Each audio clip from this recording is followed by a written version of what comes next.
We have Sarah here from the Dayton area. She's a member of the Dayton Area Wild Ones chapter. And I have my description up here. Oh. All right. So the Dayton Area Wild Ones, where is the description?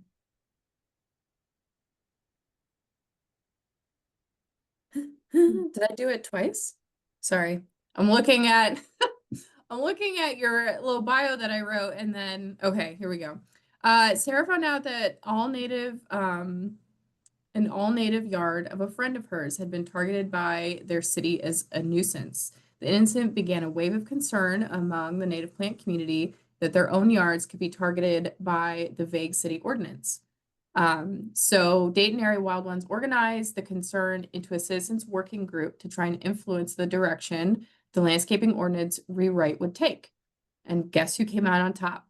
So we're going to listen to Sarah. She shares her experience, and not to be a spoiler alert, but her victory as well. So I will stop sharing. Even I can't navigate those sometimes. There we go. All right. I'll hand it over to Sarah.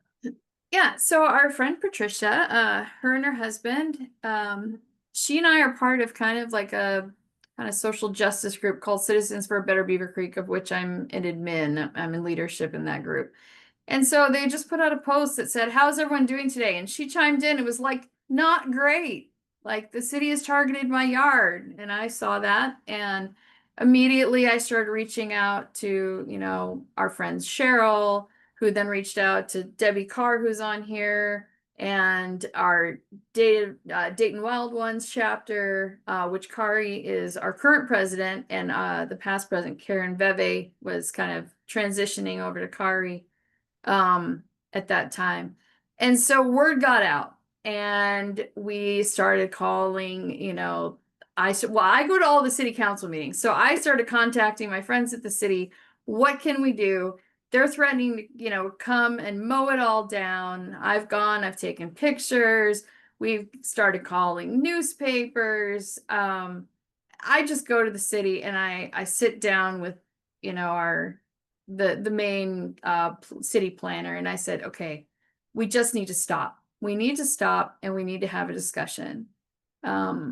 Just let us, just give us a chance to talk and explain what's going on here.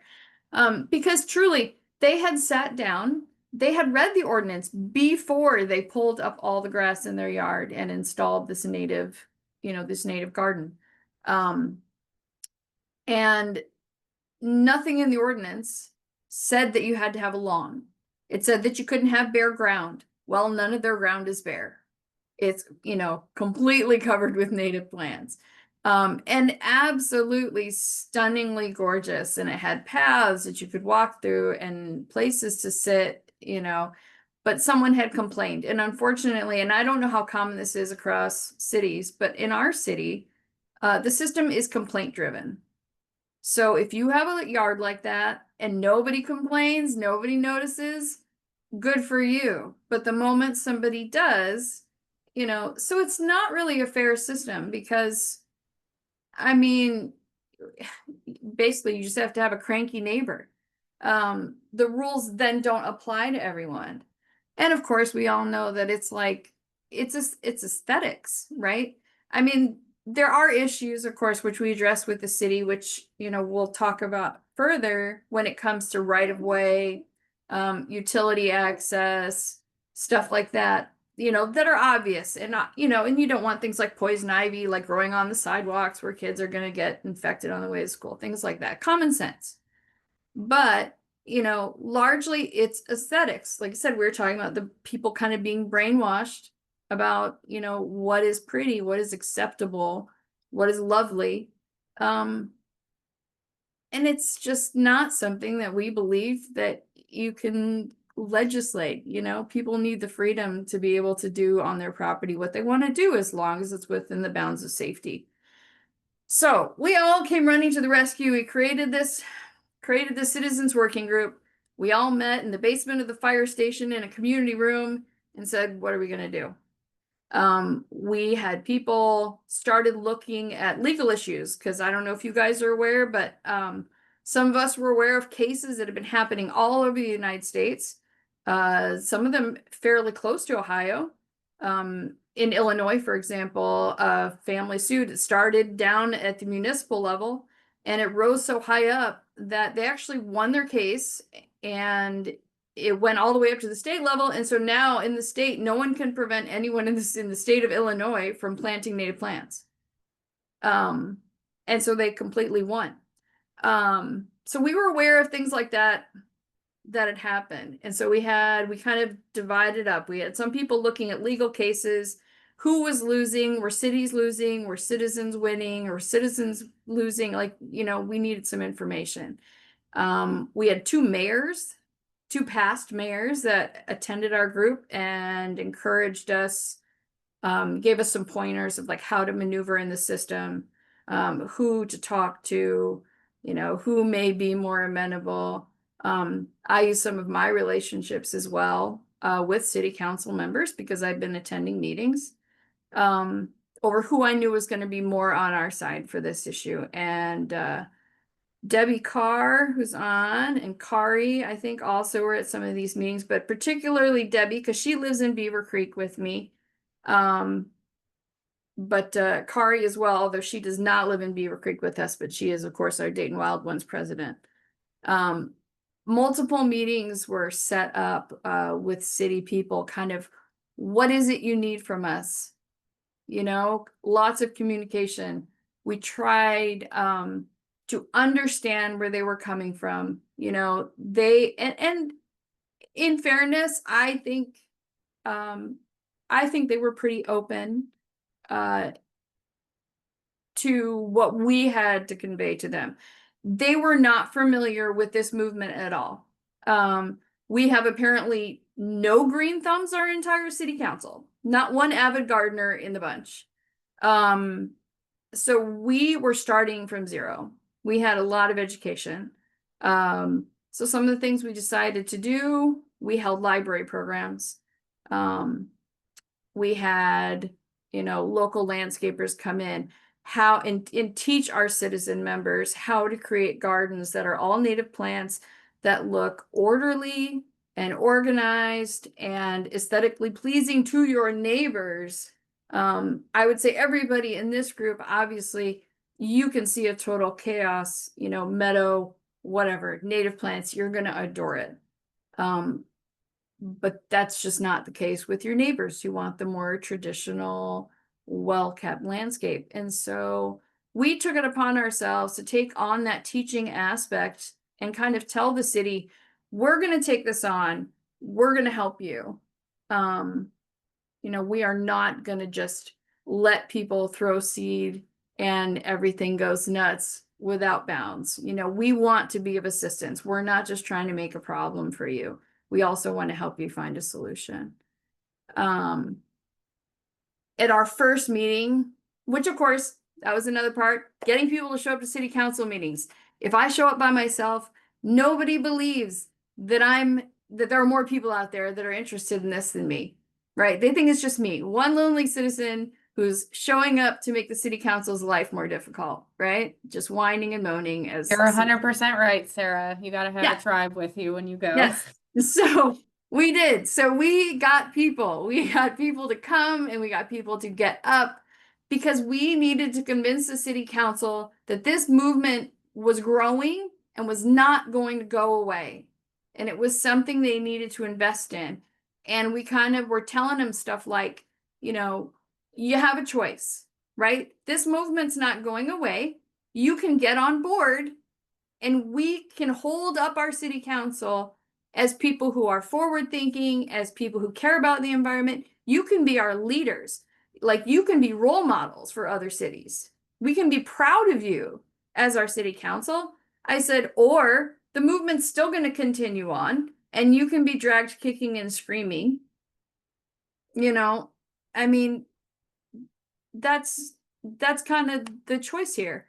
I would much rather, as a city, harness this, to make us look good.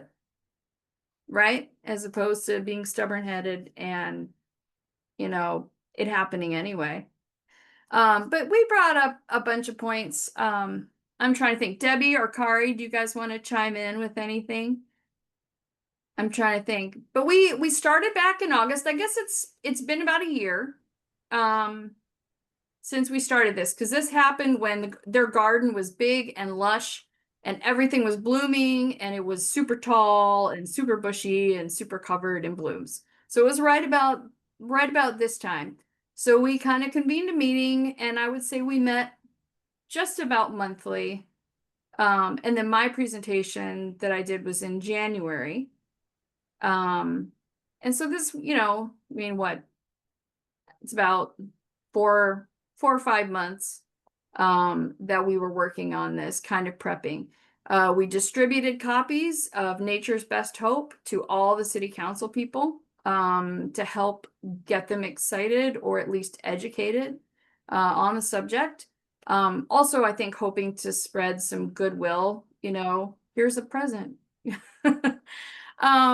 And I do know that at least 2 of them have read it. One of them actually pulled me aside after a meeting a few months ago and said how much he enjoyed reading the book. So, I don't know. What are the questions? What questions do you guys have? Because I feel like I could, talk about this endlessly, but I'd love to know.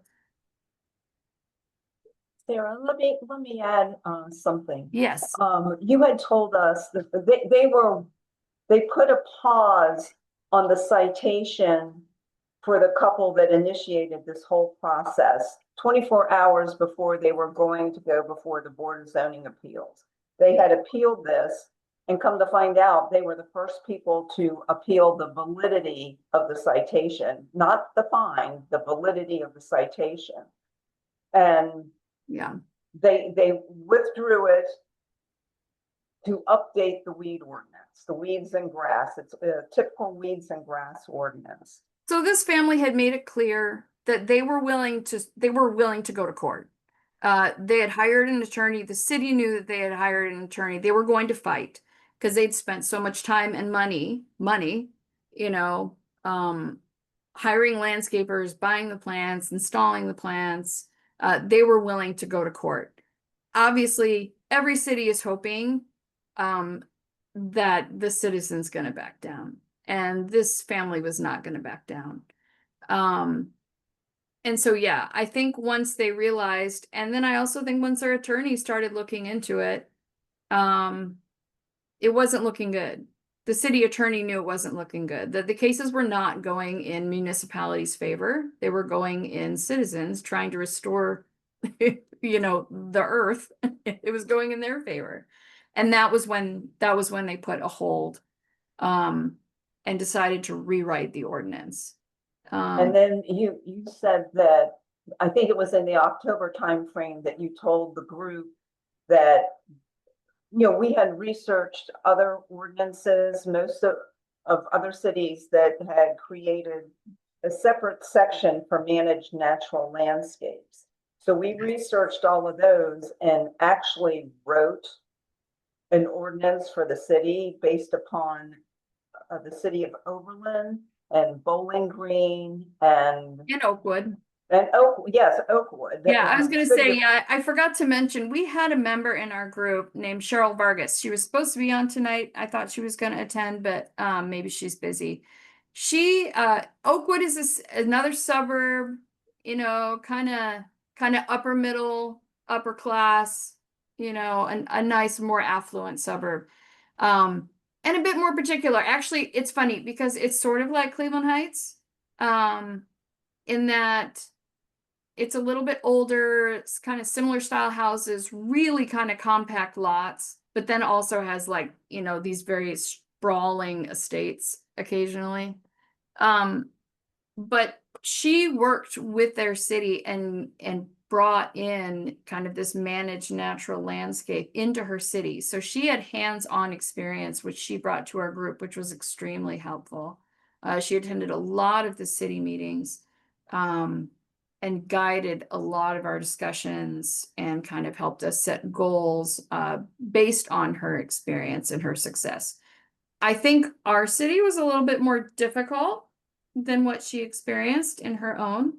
But her help was, I mean, invaluable, you know, we couldn't put a cost on that.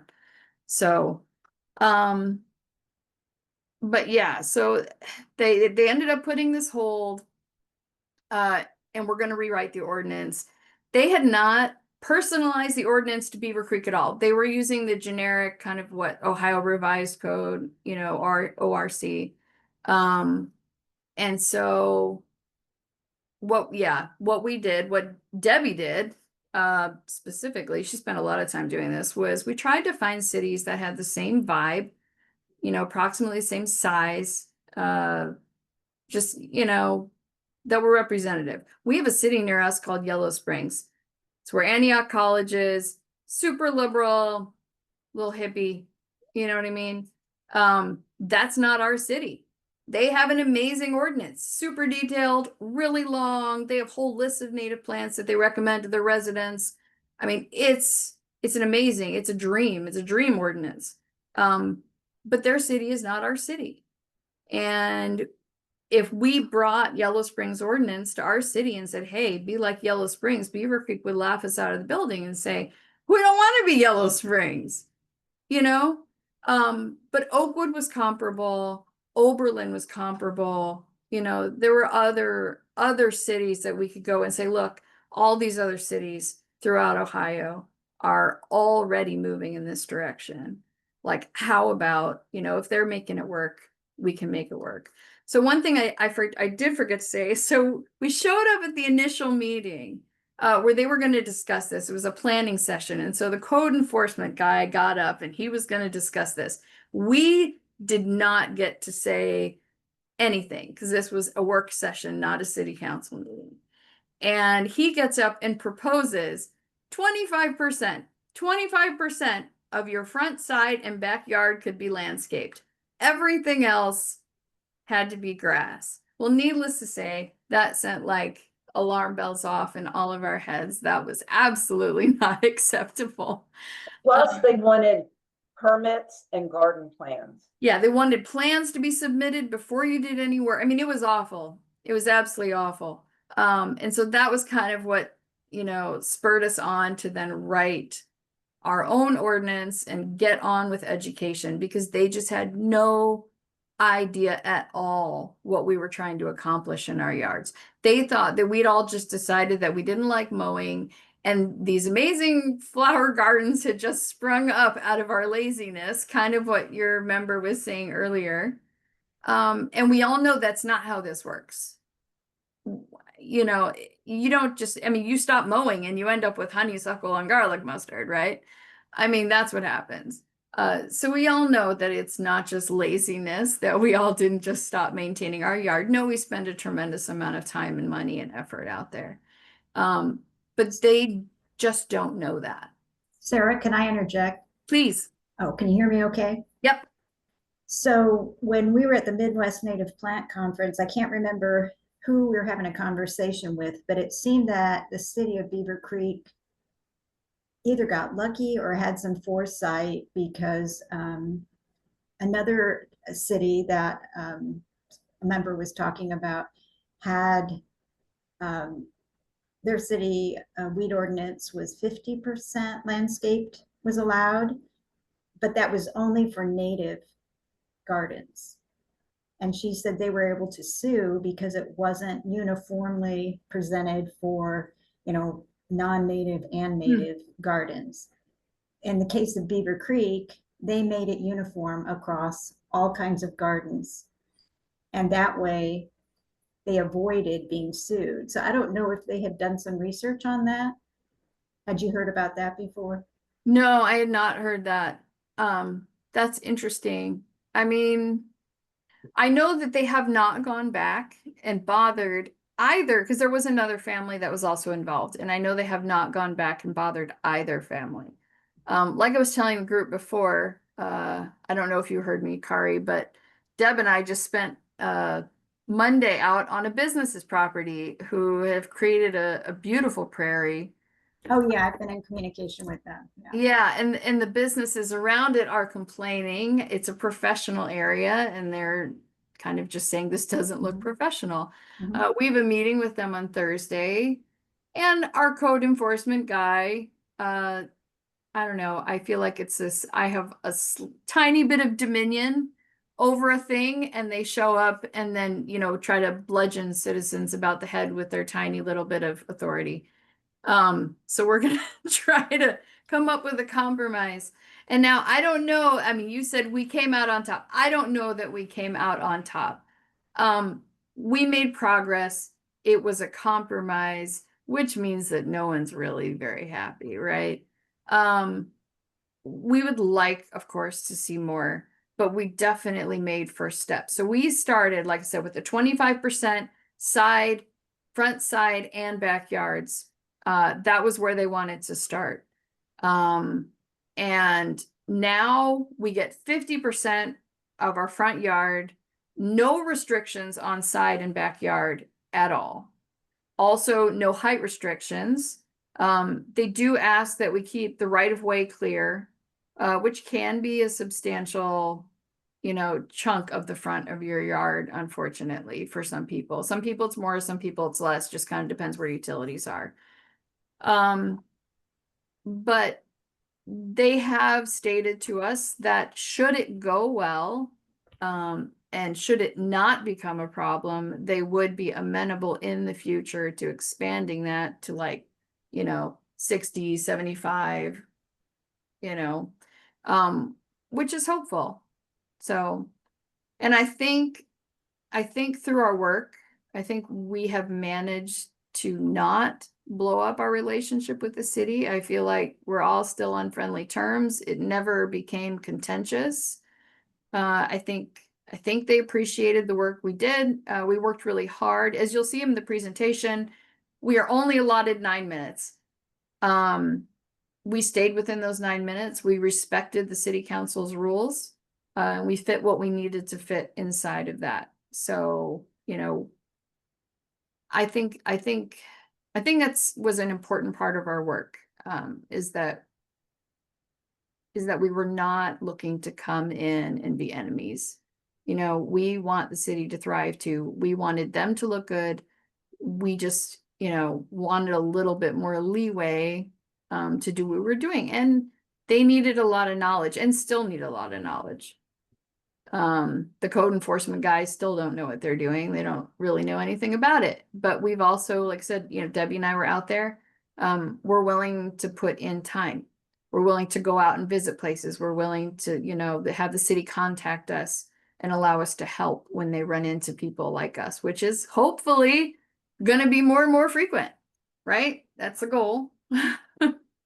So, And to give them credit too, Sarah, after the meeting, the planning meeting that she was talking about, the city work session where the public is not allowed to speak, when they were discussing the serious limitations, the code enforcement supervisor came over to our group. We probably had, 15 people there? oh yeah. Came over to our group and basically got an earful.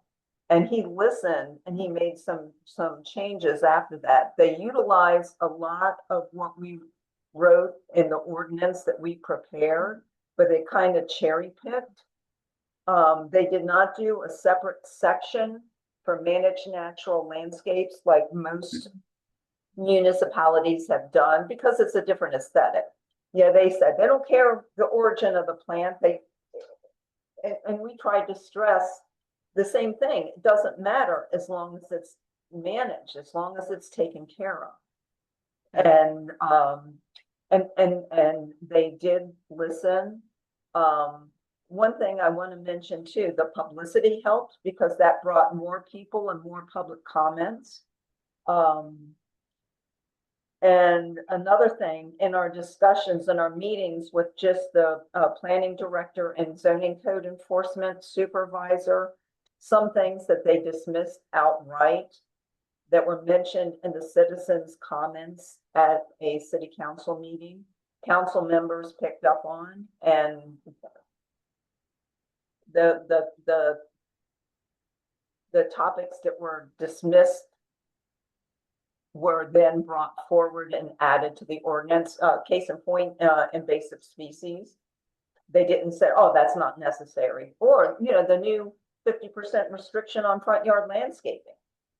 I have several neighbors that are master gardeners, and far more than 50% of their front yard is already landscaped. I asked about a grandfather clause and was told it's not necessary.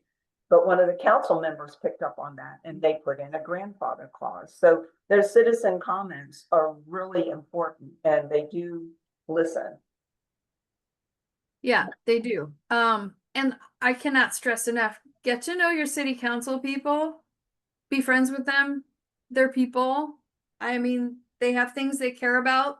And if you can get to know them well enough to know what they care about and be in relationship with them, you can tailor your message so that it appeals to these people that have a vote, that are making your policies, right? If they have children, right? You tailor your message so that you're telling them that these things are going to benefit their children, right? Whatever they're passionate about, you find out that thing and you tailor your message so that, you know, this is good for you too. Get on board. Like this, you know, this is what you want. You want this too. It makes a big difference. So, like I said, we have another meeting to solve another problem on Thursday, but you know, I think we can come up with a compromise based on how far we've come already with their new, you know, with their new ordinance. I think we can fit inside that and help this business keep their prairie. Because I will tell you that Debbie and I saw some really beautiful, I mean, it's the dragonflies and the damselflies and the butterflies and so many species of plants up there. It was gorgeous. Yeah, can I interject? Go. When you were speaking of using their language and adopting their concerns, when I was creating the PowerPoint for you to present, I looked long and hard to find some data that showed that native landscaping can increase property values. Yep. Because the money really spoke to them. You could tell time and time again, they were concerned about property values. Yeah. All of our talk about biodiversity, and which to me, the loss of biodiversity is very frightening.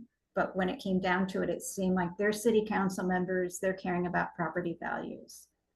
So we did manage to find some data that said that property values can increase. And thinking back, it's been going on for a long time that if you see a house in a real estate magazine, it will say wooded lot because people like trees.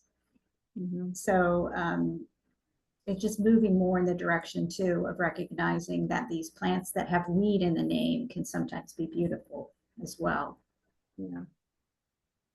So if you'd like, I can go ahead and pull up my 9-minute presentation. It doesn't take long, but you can kind of see us zoom. Kari, I was going to say, did you send them the slides already? I sent to Janice. Okay. Yeah, I think I have them. You could distribute those to your members if they want. I definitely can. Yep. Put a pin on that, Sarah. So Debbie and Cheryl and I are going to create a copy that has Dayton Area Wild Ones on it. Awesome. And so we would like to wait until it's widely distributed, and we're going to connect it to our website. Great. So it can be, so people can just be given a link to our website. Absolutely. All right. That'd be great.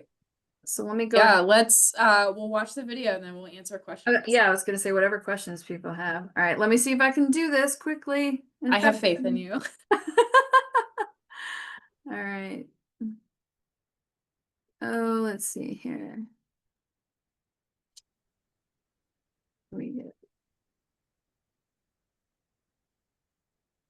All right, can you all see it? Yes.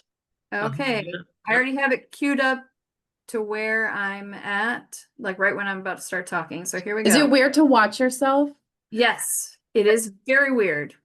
And addressing council on any subject, please come forward. State your name, address. You will have 3 minutes Up to 6 minutes can be donated to you. This is not an back and forth, it's just a presentation. And if you do donate your time, please come to the microphone and state your name and address, because it is a public meeting. We have to keep public records. My name is Catherine Plum. I reside at 2469 Queen Elizabeth Court here in Beavercreek, and I'm giving my minutes to Sarah.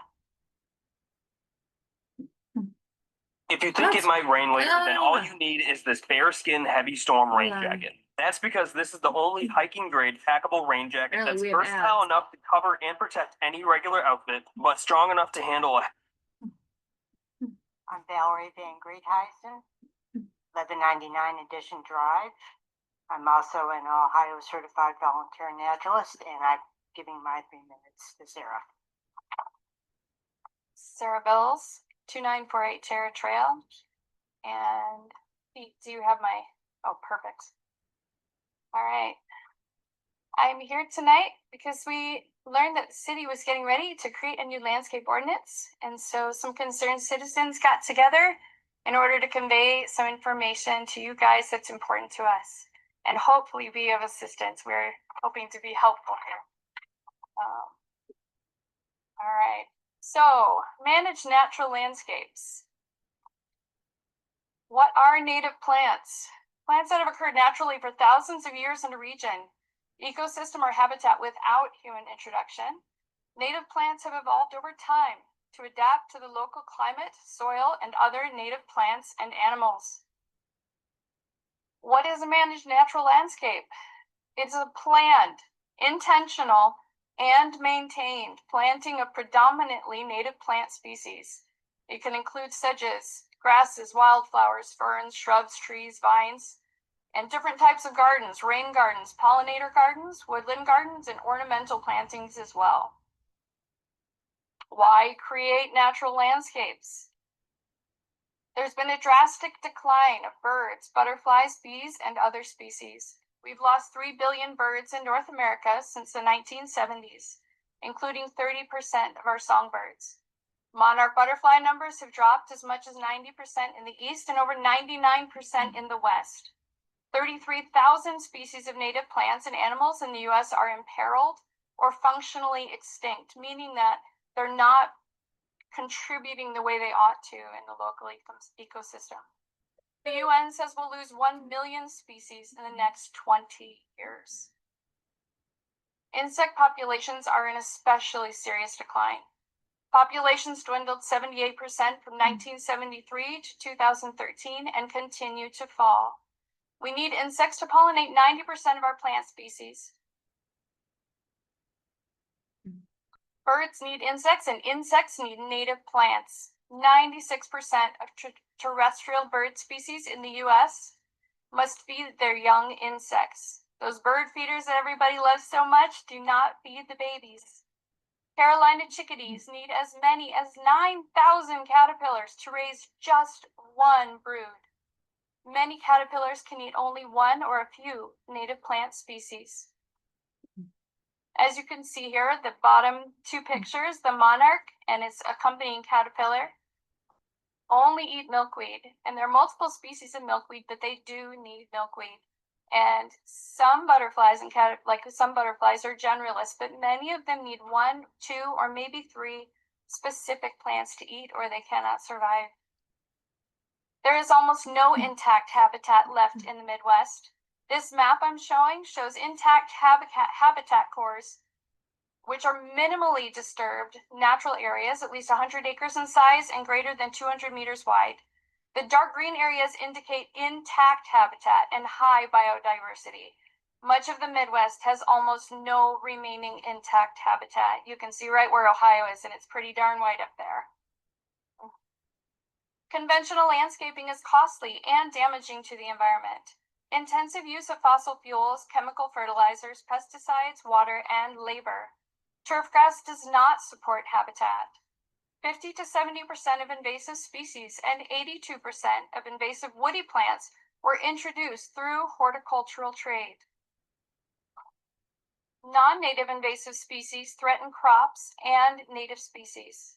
Invasive species spread rapidly and outcompete native plants and crops.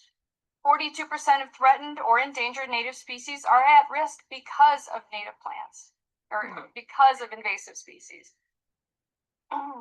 Here you can see a list of common invasive plants. There are more than this, unfortunately. We highlighted some of the more common ones that we know are kind of larger concern in the area. But yeah. Benefits of native plants. They feed native pollinators and birds. Many grow in poor soil, like the clay that we all struggle with here in Ohio. Many are drought resistant. They require less watering, no mowing, and no fertilizing. They sequester large quantities of carbon back into the ground. They have much deeper root systems than turfgrass, absorb rains and stormwater runoff, control erosion, and reduce standing water for breeding mosquitoes.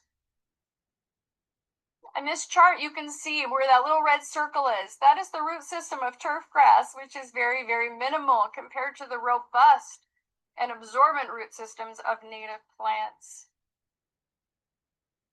Managed natural landscapes can save local governments money. Native prairie landscaping costs 56% less to install than traditional landscaping, an annual average savings of $3,400 per acre. Native species also reduce costs by absorbing water that would otherwise flow into sewers, decreasing levels of erosion, and filtering harmful pollutants before they reach waterways. Managed natural landscapes reduce the need for costly stormwater improvement projects. I will not go into the details of the two that we have listed here because you all know this very well, being in the position you are in. Managed natural landscapes mean more birds. Bird-friendly yards with native plants see almost twice as many bird species on average as conventionally landscaped yards. I've been enjoying the bluebirds that have shown up in my yard since I transitioned to all native landscaping. Natural landscaping, myth versus facts. There are some myths out there that are somewhat damaging to our native planting reputation. Myth: natural landscapes attract vermin. Natural landscapes cannot sustain a population of black or Norway rats. These non-native rats do not eat the seeds of our native grasses and flowers. They are attracted to human-produced food, corn, grain, pet foods, and food scraps. If you're unsure or unaware of your eyeglass prescription, or if your prescription changes frequently due to nearsightedness, Unsecured garbage is the main attraction for most pests, such as rodents and raccoons. Native landscaping is not. Native plants attract animals that eat insect pests, and Canada geese, often considered pests, prefer short turf grass over tall and native grasses. I know someone in Beavercreek who's actually working with their HOA to install like native grasses around the retention pond to keep the geese out of their neighborhood because they don't like it. Another myth is natural landscapes are breeding grounds for mosquitoes. This is not a Beavercreek resident, but a local resident here in the Dayton area. It's their actual yard. So facts: mosquitoes need standing water to breed. A turf lawn with its shallow root system is more likely to be unable to soak up all the water from a heavy rain than a natural landscape with its deeper roots. Another myth: natural landscapes lower property values because they are messy. The facts: real estate with distinctive, well-done natural landscaping actually possesses a marketing edge and has a positive effect on property values. Developers cite the natural landscapes retained in their developments as an asset and charge more for naturally landscaped homes than for homes in areas with traditional landscaping. High-quality natural features like woodland corridors can preserve and strengthen a community's unique characteristics. Natural landscaping with reduced turfgrass is a growing movement. Neighborhood organizations, environmental restoration professionals, landscape architects, and nurseries are turning more often to natural landscaping for aesthetic and economic reasons, as well as for environmental benefits like reduced stormwater runoff and improved wildlife habitat. Here's a recent article in the Dayton Daily News from just a couple weeks ago. And you can see right there, the 2025 trends tend to turn to more natural landscapes that allow homeowners to reconnect with nature and be a little kinder to the planet in the process. People are buying plants for wildlife. 1 in 3 US adults, 34%, purchased plants to help wildlife in 2021, an increase of just 26% in 1 year. 1 in 4 people buy native plants, and people planning to transform portions of lawn to native landscape went from 9% in 2019 to 19% in 2021. Growing native plants is important to 83 to 96% of US consumers.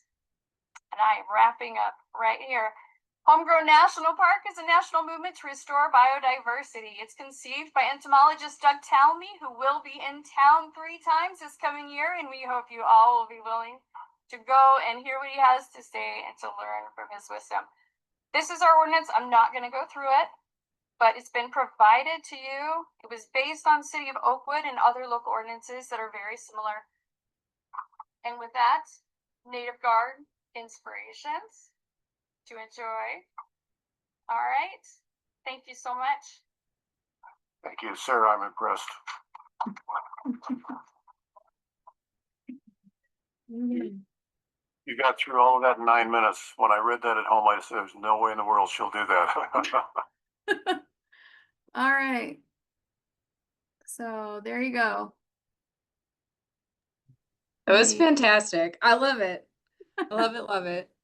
I instinctively wanted to clap because I felt like I was in that room. And then I was clapping at the end. I'm like, oh, wait, I'm watching a video of it. But no, that was fantastic. All right, let me see if I can unshare here. Oh, there we go. How Do I- you know, I know you said you gave out copies of Doug's book. Do you know if any of the council members went and actually saw him talk? I did not see them at the one I went to. I did not go to all of the events that he was there for. So how do I get out of the screen sharing thing? There should be a little Yeah. um Stop share. yeah. Here we are. Perfect. You Yeah, got it. I don't know. They didn't come to the one, and I know Debbie and Kari were there as well. I didn't see them. I don't know if they went to the other ones. I do know at least 2 of them have read the books that we provided. And I actually have had a couple city employees come up to me and ask me about like kind of problem areas in their yards and like what I would suggest. So That's funny. yeah. All right, so we did have one question in the chat. What was the timeline on the situation?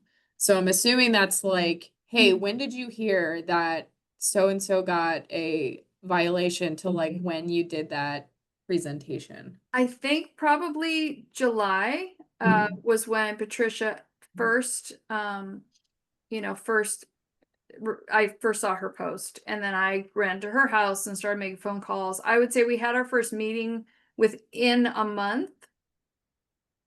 And then we pretty much met every month for the most part up until I did my presentation in January. We had I think a little break in there. And we didn't all necessarily meet all the time. Once we got closer and we had done the research and stuff, some of our meetings were a little bit smaller, like Debbie and Cheryl and Kari, I think, was there. We met to just like kind of practice the presentation and fine tune the presentation. We had a lot of, online suggestions, like we'd send out the slideshow and say, what does everybody think? And so Kari would get a bunch of feedback, she'd make changes and then send it out again. And then that presentation that I did was, of course, the end of January.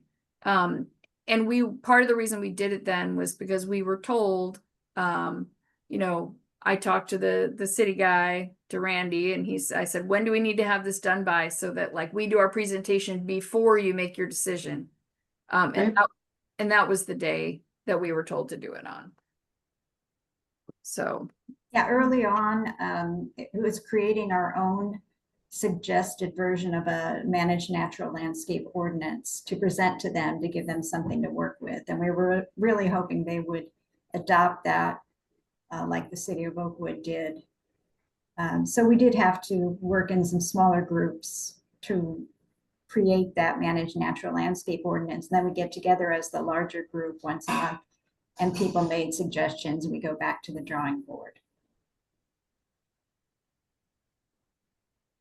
I have a question. If you all made this working group, was it ever a suggestion to city council that they create a committee to kind of manage possibly this endeavor moving forward? Or is it just, hey, you guys work well together, and if there's ever an issue, like, you'll be on call kind of thing? So I am actually on the city's tree advisory committee or tree Okay. advisory board. So we do have that board. We also in the city have the environmental board. So some of these issues kind of trickle down to us when it comes to, and that's part of the reason, and that's my personal soapbox. Get on your committees, find out what your cities have in the way of committees, and get on them, because you can't change the agenda if you're not on them. Right now in the tree advisory board, for example, I think all of us are native planters except one. So That's fun. yeah, That's it good. is. So like we're right now, like, getting ready to have, a corridor of Bradford pears removed and replaced. And the trees we're looking at are almost exclusively native. And it's because there are native planters on the board. So we do have those organizations. Sometimes getting city council to use us can be an issue. Or even to take our recommendations sometimes, because Right. we are just citizens. We're not being paid. It's not official, right? We don't Right, really right. have any power. So In our meetings with planning and zoning before the one that you came on, Sarah, we Yeah. did suggest that if there are any citations, if they could contact the Dayton area Wild Ones, so we could go out like you and I did. yeah, And I'm kind of disappointed that they didn't in this case. Yeah.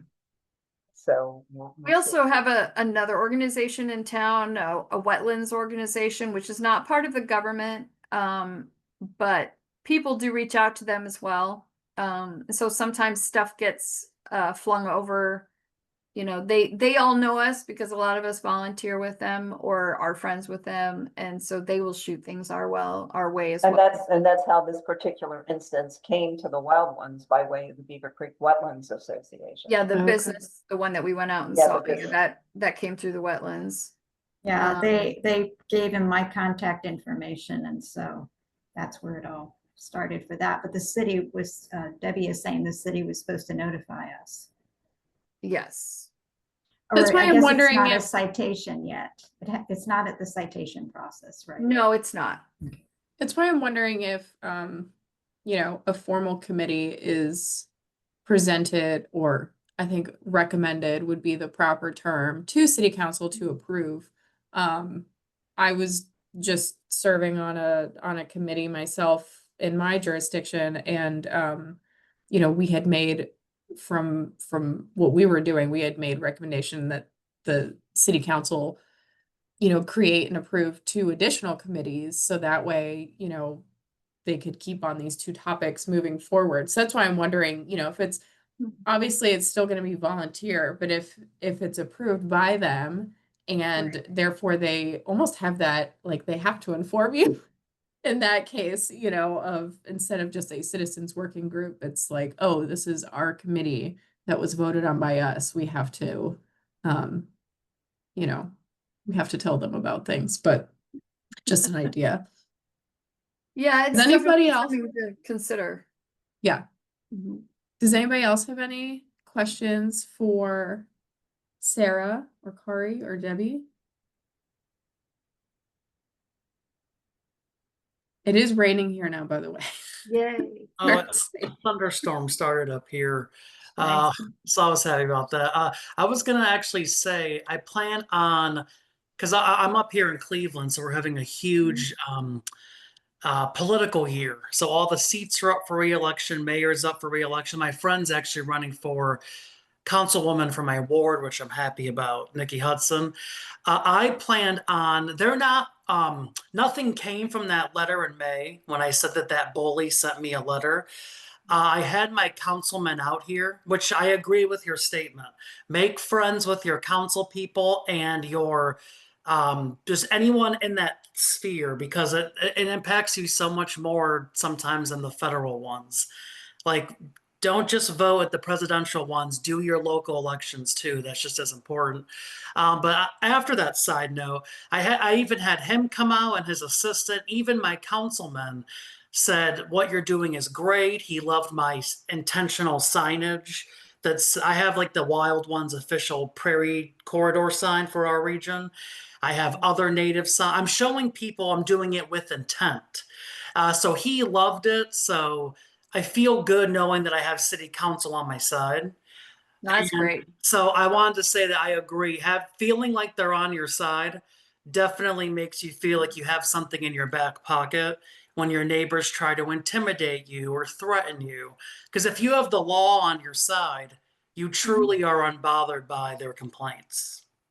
So if anything does come from that and they do start to say, hey, your plans, people are complaining, I wanted to do something similar. So I might maybe reach out next year, say, hey, I'm thinking about doing this up here in Cleveland. Do you have any tips? Or so that was very, very inspirational to see you do that and when. Yeah, I'm actually running for city council. I'm on the ballot for November. So Oh, congrats. That's awesome. Wow, that is really good news. Congratulations. Well, yeah, don't congratulate me yet. Oh, yeah. Well, now I'm gonna have to check the results of Dayton come November, because I'll be like, I want to make sure Sarah won. So I'm actually gonna pencil that down to keep tabs on that. Cool. Yeah, let Thanks. us know I how it appreciate goes. that. Yeah. So yeah, I mean, it definitely helps. I really would like to see the complaint driven system disappear. I think everybody else from our group would agree that it Mhm. needs to go the way that Yeah. Well, Well, it can be worse because my township for the first time in the 20 oh gosh, no, it's been 30 years since I've lived here, sent out a letter saying they're going to drive around looking for violations. oh great. So it could be worse. Because they have nothing else to do with their time. Right. Nothing All right. important. Well, thank you so much, Sarah, for coming to talk with us, and thanks, Kari and Debbie, for chiming in. Feel free if you'd like to jump off, you can, and have the rest of your night, or you can hang out with us and see the rest of our chapter updates that we have. But thank you so much. Awesome. Thank you. Thank you for having us.